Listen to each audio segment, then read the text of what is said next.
starshine lights my way to bed.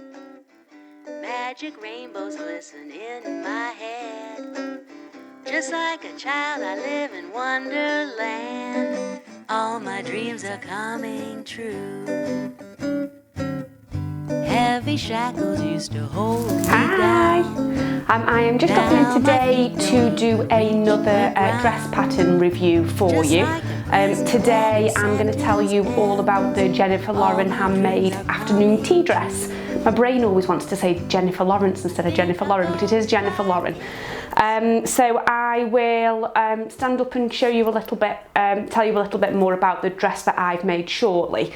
But what I thought I would do first of all is just do a couple of screen recordings to show you around the pattern on Jennifer's website, and also to show you what the PDF pattern is like, so you can see what the instructions are like, and what the diagrams are like and things like that. I did get some feedback on my last video that people found that really useful, so I will carry on doing that for those of you that do like to see the on-screen recordings too. So I'll hop over to the computer and show you that first of all, and I'll be back in a second. Okay, so first of all I'm just going to show you the Jennifer Lauren handmade afternoon blouse and shift dress on Jennifer's website, just so you can see what options are available. So this is the pattern, the afternoon blouse and shift dress. What I really liked about Jennifer's patterns is you've got options in relation to the size range that you buy.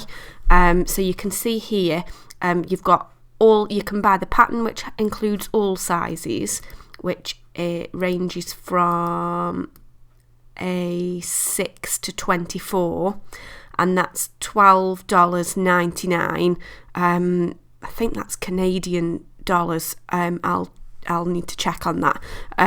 So yeah, I think that's the equivalent of about £8, something like that, in UK sterling, but I might be wrong on that. I'm not too great on the conversions, but alternatively, if you didn't need all of the sizes, because I guess you would only need all the sizes if you were perhaps going to make some for friends and family, so if you weren't going to do that, you could bring the cost down by just buying your size range. So for me, I fit into the 6, 8, 10, and then that brings the price right down to $7.99. So I thought that was great. So you can see this is the line drawing of the dress. So you've got a dress or a blouse. There's a couple of pictures of what it looks like made up. That's the dress. That's a blouse version. And then you can see here you've got two options. You've got the blouse. You can either make it with a curved front, or you can make it with like an angled front. That's the key difference on the blouse. On the dress, you've got the same variations at the front, the curved or the point, but in addition to that, you've got variances on the back. So you can either choose to have a pleated back or a gathered back, and on my version I went for the gathered back, and I'll tell you a little bit more about that as I go through the video. So that's it, that's the website. I'll now just load up the PDF pattern on my computer and show you what the pattern is like. Just maximise that on the screen. So this is the instructions for the PDF pattern. So you've got some lovely photography on there to show you the dress made up. It does give you a bit of information about the dress, so the style of dress or blouse that it is, the different choices of back that you've got, so the box pleat or the light gathering, and the fact that it is a 1940s inspired kimono sleeve. You've then got your line drawings of the different views. It tells you what supplies that you need.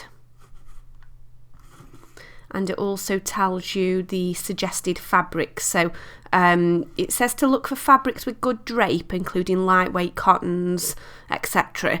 But also it does say that most woven fabrics or quilting cottons can be used as well, and the fabric that I used was quite a heavyweight fabric, and I'll tell you a little bit more about that in a moment. For how much yardage you need, for the blouse version, you need 1 metre if your fabric is 150 centimetres wide, or you need 1.25 metres if it's 115. For the dress version, you need 1.5 metres if it's 150 wide, or 2 metres if it's 115 wide. And then you do need some interfacing as well. You've got your size guide. So as I said, I just brought the size 6, 8, 10 version. It tells you about printing it and piecing it together. It was actually really easy to tile together this pattern because they're numbered, as you can see, 1, 2, 3, 4, 5, 6, 7. Tells you how to trim. A bit of information about the seam allowance, etc. So it's 5/8 seam allowance.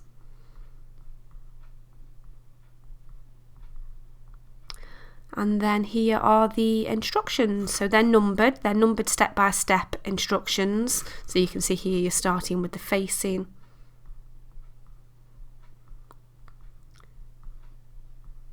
They are quite detailed, and it's line drawings, which are a bit hit and miss for me. I do like to work with photograph instructions, but I did find on this one that I didn't have any problem at all. It is a simple dress to make. So then you're starting your construction, so it's set into different sections and each one's numbered. So just to show you again, you've got your first step is the facings, and then the steps are numbered 1, 2, 3, 4, 5, 6. Then you've got stay stitching, and the steps to that are numbered 1. Then you've got inserting the box pleat if you're going for view 3, step 1, 2, 3, 4, etc, etc. So I won't go through and show you every step on the pattern, but just so you know what the layout is like on these. Going down, and then you've got some glossary information, and that's it. So the pattern does come with the instructions.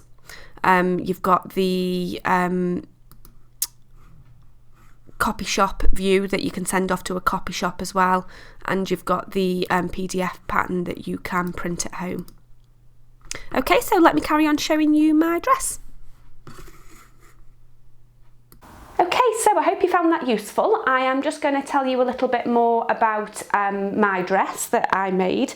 Let me tell you about the fabric first of all. I have got a little bit left over, so I'll come and show it you close up. Focus, there you go. So you can see this is quite a heavyweight fabric. I would say it is quilting cotton weight, and if you look there as well, you can perhaps see it has got like a, I don't know what you call it, like a waffly type detail where the fabric seems a little bit embossed. It's got good texture on it, and the colours are just absolutely beautiful. So it's very spring-like. It's greys, greens, pinks, oranges, which I think work really well together. I'm afraid I can't tell you exactly what the fabric is because I don't know. It was from the remnant basket at Abercans. It was in their cotton blend basket, but how much cotton and what it's blended with, I don't know, but what I can tell you is it's a heavyweight cotton, about the weight of quilting cotton, so you can see what that works like with this dress. Doesn't get on very well with wearing tights, this fabric, so if I do wear tights with the dress I find that it sticks and it rides up, so either no tights or a slip underneath to stop that from happening. So a little bit more about the dress itself. So you can see, well, you saw on screen that there was 2 different versions available. You've got like a pointed crossover there, or you've got a rounded. I've gone for the pointed crossover on this dress, and I really like the shape of the neckline. It doesn't come down too low for me, it comes down in just the right position. The sleeves are part of the pattern itself, they're not kind of set seams, and sometimes I find with some patterns that are set on that basis, they can cut in at the underarm, but this one doesn't. It's just they sit just perfectly. I also love the pockets. So the pockets on this dress are super deep, if you can see there. My hand's all the way in, and they sit just in the right position. I went for the lightly gathered back. Check that you can see there. You might not be able to see that on the camera, but hopefully you can see the shape that it pulls in around the bottom of my back. So yeah, I thought that was a really good way of getting a bit of shape at the back whilst really keeping that A-line at the front. I'm just going to stand on the stool so you can see the length and the shape at the bottom of the dress. Okay, so you can see it is proper A-line, so it does kind of kick out at the bottom, and for me it sits a couple of inches above the knee, so it is kind of quite mini, but that is how I like my dresses, and I think I actually made it shorter than what the pattern intended. My favourite part of this dress is the buttons. I'm going to come in and see if I can focus on the buttons for you to show them. I got these buttons from Bertie's Buttons, which is an Etsy shop who do sell kind of vintage buttons and belt loops and stuff like that. And I got these about a year ago. They are glass and they are painted, and they're so sweet, and I've just been waiting for the perfect dress to put them on, and I think they work really well on this. So let me see if I can focus in. Gonna work? Yeah. So they're super sweet.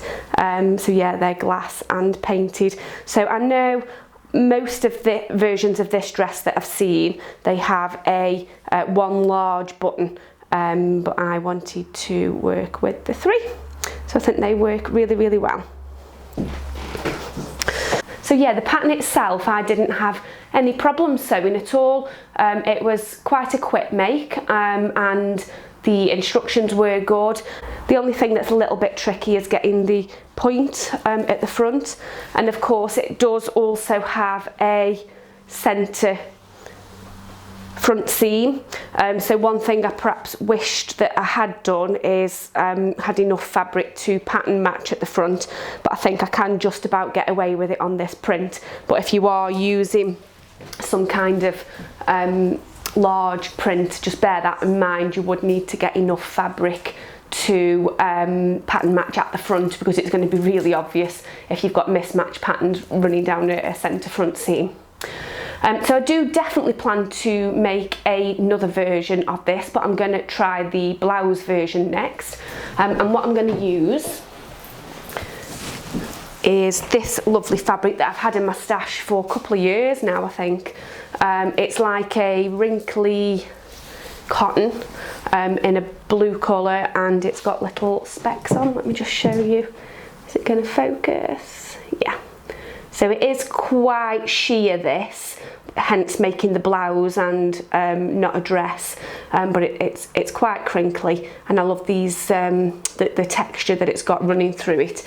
So yes, that will be my next version of this, is the blouse, and I think I will go for the rounded crossover rather than the triangle that I've got on here.